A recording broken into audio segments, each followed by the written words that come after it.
ó lọ́pẹ́ láti gbà lọ́wọ́ mi bàbá, ó máa lọ́pẹ́ láti gbà lọ́wọ́ mi o. Ẹ lọ́pẹ́ láti gbà lọ́wọ́ mi bàbá, ẹ máa lọ́pẹ́ láti gbà lọ́wọ́ mi o.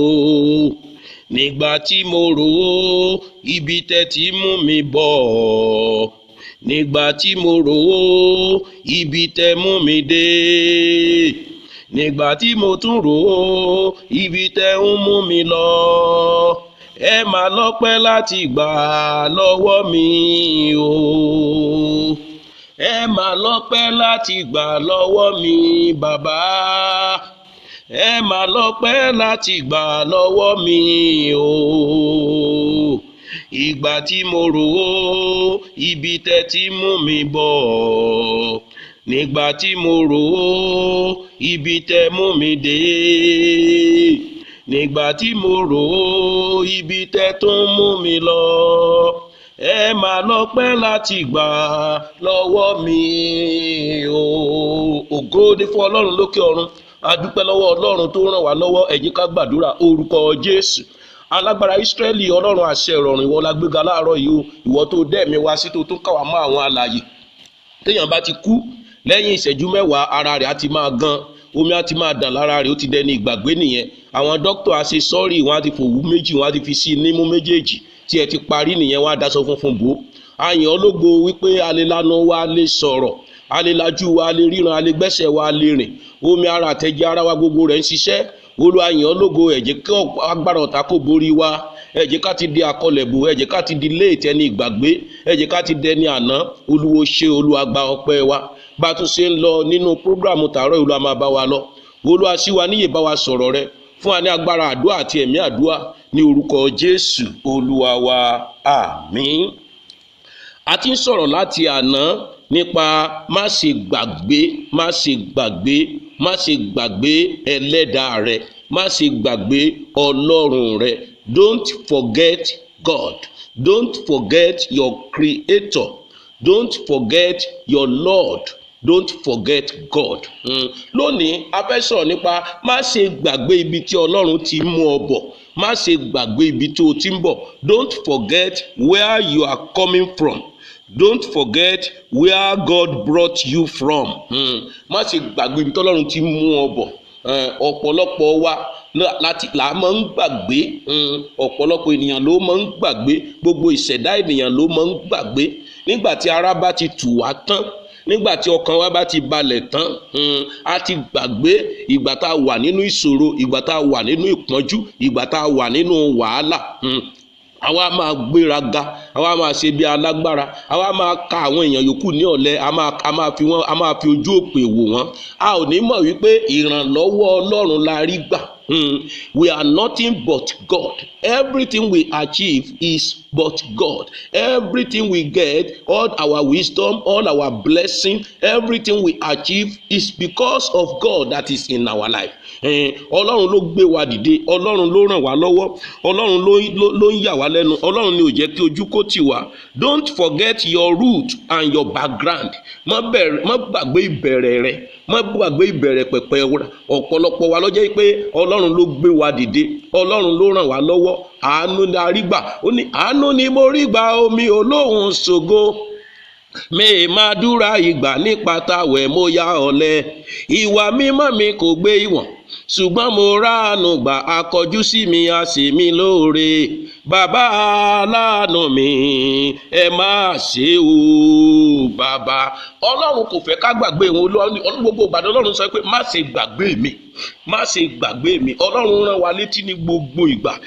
It's a reminder that you came from ordinary circumstances. Ọ̀pọ̀lọpọ̀ ló jẹ́ pé a gbé wa láti inú nǹkan tí ò níbi kò sí nǹkan kan.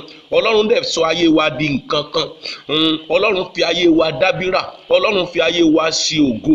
Ọ̀pọ̀lọpọ̀ wa la ò yẹ fún ìpè, a ò yẹ fún ìrànlọ́wọ́ tá a rí gbà, a ò yẹ fún ibi tá a dé. Nítorí náà la fi gbọ́dọ̀ máa rántí. Tí a bá dẹ̀ rántí, ẹ jẹ́ ká máa sọ. Tí a bá ń sọ, ẹ jẹ́ ká máa gbé Ọlọ́run ga. tí a bá rántí ẹ jẹ́ ká máa ran àwọn ènìyàn lọ́wọ́, ẹ jẹ́ ká máa ran àwọn ènìyàn lọ́wọ́. Tí a bá rántí ẹ jẹ́ ká máa gbé àwọn ènìyàn dìde. Ọlọ́run ní má ṣe gbàgbé mi, don't forget where you came from. À ń kà lónìí, a ó kà nínú ìwé Deuteronomy orí 9 ẹsẹ̀ 9 títí dé ẹsẹ̀ 20. Ẹ jẹ́ ká sí bíbélì wa, ìwé Deuteronomy orí 9 ẹsẹ̀ 9 títí dé ẹsẹ̀ 20. A ó tún kà náà nínú ìwé Psalm 103. Psalm 103 verse 1 to 5. Ó ní, bless the Lord, O my soul, and all that is within me. Bless his holy name. Bless the Lord, O my soul, and forget not all his benefits. Forget not all his benefits.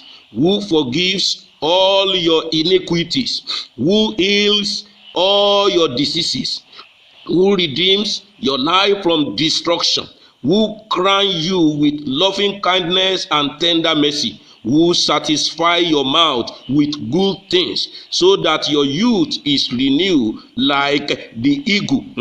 Ó ní má ṣe gbàgbé gbogbo oore Olúwa, Ọlọ́run tó dárí gbogbo ìrékọjá rẹ jìn ọ́, Ọlọ́run tó sọ ọ́ di mímọ́, Ọlọ́run tó sọ ọ́ di ọmọ, Ọlọ́run tó bọ́ sọ àbùkù àti ègún àti èpè lára rẹ, Ọlọ́run tó sọ ọ́ di ènìyàn mímọ́. Nípa oore ọ̀fẹ́ la fi gbà wá là, kì í ṣe nípa iṣẹ́ kí ẹnikẹ́ni kó má ṣe ṣògo. Ọlọ́run tó gbé ọ jáde láàrin ègún, láàrin ẹ̀gún, láàrin èpè, láàrin májẹ̀mú búburú. Ọlọ́run tó wá fi ayé wa dábìrà rere.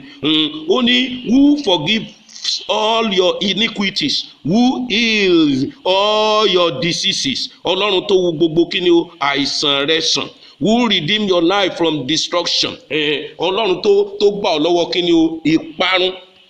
Ọlọ́run tó gbà wá lọ́wọ́ ìparun ní lọ́dún yìí, kìí ṣe oore ọ̀fẹ́ ti ara wa, kìí ṣe agbára tiwa la fi wà láyé, la fi wà láàyè ní ọdún yìí. Ọlọ́run ló ràn wá lọ́wọ́, Ọlọ́run ló ń gbà wá, Ọlọ́run ló ṣẹ́gun fún wa. Ọlọ́run ló ń gbà wá lọ́wọ́ àjàkálẹ̀ àrùn búburú. Ọ̀pọ̀lọpọ̀ ló ti kú lọ́dún yìí. Ní tí mo máa ń sọ ni pé ẹni tó bá rí òní ní Nàìjíríà àti ní gbogbo àgbáyé tó wà láàyè ní àárọ̀ yìí, ọpẹ́ ló yẹ kó fi òpin ọdún yìí dá. Ọpẹ́ ló yẹ kó fi òpin ọdún yìí dá. Ó yẹ kó máa dúpẹ́ ní gbogbo ìgbà pé Olúwa mo dúpẹ́, ó gbà mí lọ́wọ́ àjàkálẹ̀ àrùn búburú, ó ràn mí lọ́wọ́. People have a tendency to forget where they have come from very quickly. Àwọn èèyàn máa ń tètè ń gbàgbé ibi tí Ọlọ́run ti mú wọn bọ̀ tí wérewére. Ẹ wo aláboyún, nígbà tí aláboyún bá ń rọbí, a máa sọ oríṣiríṣi, ṣùgbọ́n tó bá ti bímọ tó tára bá ti tù, á gbàgbé ìrora, á gbàgbé gbogbo nǹkan tó ti là kọjá. Kò yẹ kí á gbàgbé. A ó gbàdúrà, Olúwa má jẹ́ ń gbàgbé oore rẹ, Olúwa má ṣe mí ní ẹni tó ń gbàgbé oore rẹ, Olúwa ràn mí lọ́wọ́. If it was important for the children of Israel to not forget from whence the Lord has brought them, how much more is it very important for us today. Tí Ọlọ́run bá ń rán àwọn ọmọ Ísírẹ́lì létí ní gbogbo ìgbà pé má ṣe gbàgbé, ẹ má ṣe gbàgbé bí mo ṣe yọ yín lóko amúnilẹ́rú, má ṣe gbàgbé bí mo ṣe yọ yín nínú ìgbèkùn Íjíbítì, tí mo sì mú yín wá sí ilẹ̀ ìní tí ẹ̀yin kò ṣiṣẹ́ fún, ẹ̀ ń gbé ilé tí ẹ̀yin kò kọ́, ẹ̀ ń jẹ ọgbà àjàrà tí ẹ̀yin kò gbìn.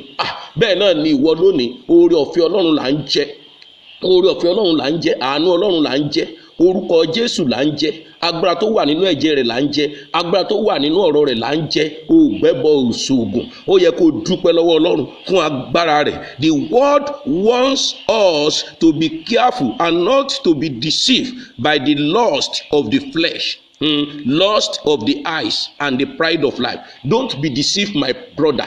Don't deceive yourself. Stop looking at the mirror always and be pompous and be and feel proudful. The lust of the flesh, the lust of the eyes and the pride of life. Nǹkan mẹ́ta yìí tó máa ń jẹ́ kéèyàn gbàgbé orí Ọlọ́run ni, tó máa ń jẹ́ kéèyàn gbàgbé ibi tọ́lọ́run tí mò ń bọ̀. Ṣùgbọ́n mo gbà yín níyànjú láàárọ̀ yìí, má ṣe gbàgbé Ọlọ́run, ṣe ìfẹ́ Ọlọ́run, ṣe ìfẹ́ Ọlọ́run, sin Ọlọ́run, sin Ọlọ́run, pò kìkì rẹ̀, ran iṣẹ́ Ọlọ́run lọ́wọ́. máa jọ́sìn sí ọlọ́run, má ṣe gbàgbé ẹlẹ́dàá rẹ̀, máa lọ sílé ọlọ́run, máa ṣe ìfẹ́ ọlọ́run. Aṣiwèrè ènìyàn ló sọ pé kí ni o, ọlọ́run kò sí. Òwe Yorùbá sọ pé oore pẹ́ aṣiwèrè gbàgbé. Má ṣe jẹ́ aṣiwèrè, má ṣe gbàgbé ọlọ́run. Tí ẹ jókòó láàárọ̀ yìí kí o fi inú ṣèṣirò oore t'Olúwa ṣe. Ó ní mo forí ṣèṣirò oore rẹ̀ láyé mi, mo tún lo kákúlétọ̀, bàbá oore rẹ̀ kò níye. Mo wá ní kíni kí n ṣe, ó ní kí n sá máa dúpẹ́. O ṣé o bàbá, èmi ò ní ṣàlàyé more. We must remind ourselves on a daily basis where the Lord has brought us from and where we could have been.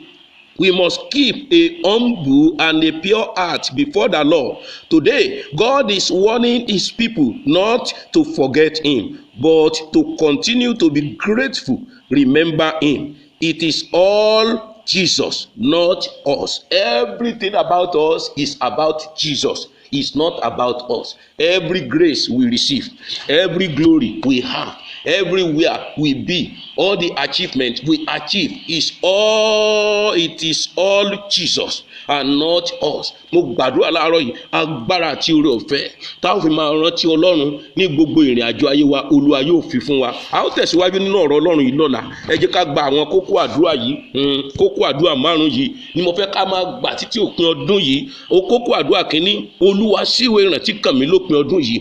Olúwa ṣíwé ìrántí kàn mí lópin ọdún yìí. Kókó àdúrà kejì, Olúwa sọ wọ́n dọ̀pọ̀ ní ibodè mi lópin ọdún yìí. Olúwa sọ wọ́n dọ̀pọ̀ ní ibodè mi lópin ọdún yìí. Ẹlẹ́ẹ̀kẹta, Olúwa fún mi ní ìkórè òpin ọdún. Ẹlẹ́ẹ̀kẹrin, Olúwa mú gbogbo èrò rere mi ṣẹ lópin ọdún yìí. Ẹlẹ́ẹ̀karùn-ún, Olúwa jẹ́ kí n fayọ̀ parí ọdún yìí. Ẹ jẹ́ ká jọ gbà. Mo gbàdúrà lórúkọ Jésù Kristi ti Násárẹ́tì kí Olúwa kó ṣíwé ìrántí rere kàn wá lópin ọdún yìí. Olúwa ṣíwé ìrántí rere kàn wá. Olúwa sọ wọ́n dọ̀pọ̀ nínú ilé wa. Olúwa fún wa ní ìkórè òpin ọdún. Olúwa mú gbogbo èrò rere tó wà nínú ọkàn wa ṣẹ lópin ọdún yìí. Olúwa jẹ́ ká fayọ̀ parí ọdún yìí. Gbogbo èrò rere, gbogbo àbá rere tó wà nínú ọkàn wa tá a ti kọ sílẹ̀ nínú resolution wa ká tó bẹ̀rẹ̀ January, tá a fi bẹ̀rẹ̀ January, tá a dé February, èyí tí gbogbo ẹ̀ ò ṣeé ṣe. Mo gbàdúrà ní ibi tí oṣù kù sí, níbi tí oṣù kù sí àti oṣù kọkànlá àti oṣù kejìlá, Olúwa kó yà wá lẹ́nu. Ìyanu kó ṣẹlẹ̀. Mo gbàdúrà fún gbogbo ẹ̀yin arúgbó, gbogbo ẹ̀yin retired men and women, ẹ̀yin màmá, ẹ̀yin bàbá nílé, lórúkọ Jésù ẹ ó jọlá Olúwa dalẹ́, ẹ ó jẹun ọmọ dalẹ́, búburú kan kò ní ṣubú lù yín, ẹ ò ní sìnkú lásàlẹ̀ yín, ẹ ò ní sìnkú ọmọ, ẹ ò ní sìnkú ọkọ, ẹ ò ní sìnkú aya. Olúwa kó fọkàn yín balẹ̀ lórúkọ Jésù. Ẹrù tálábíàmọ kì í túwò sẹ́, lórúkọ Jésù wọn ò ní gbé ká ẹ mọ́lé. Gbogbo aláboyún kó bí wẹ́rẹ́, àgàn kó dọlọ́mọ. Nàìjíríà gba àlàáfíà, Lagos State gba àlàáfíà. Olúwa fàlàáfíà yí wa ká, fọkàn wa balẹ̀, èrò rere ọkàn wa Olúwa mú ṣẹ. Èyí tá a fẹ́ ṣe Olúwa bá wa ṣe. Àwọn tó fẹ́ kọ́lé Olúwa kọ́lé fún wọn, àwọn tó fẹ́ ra ilé Olúwa rà fún wọn, àwọn tó fẹ́ ra mọ́tò tuntun Olúwa rà fún wọn. Gbogbo rere tọkàn wa ń fẹ́, Olúwa jẹ́ kó tẹ̀ wá lọ́wọ́. A ó máa yìn ọ́ títí. Ògo ní fún orúkọ rẹ. Hallelujah. A gbé ọ̀gá baba, a yìn ológo ẹ̀mí mímọ́. A ó máa yìn ọ́ títí láé àti láéláé. Àmín, àmín, àmín ní orúkọ Jésù. God bless you. Stay blessed.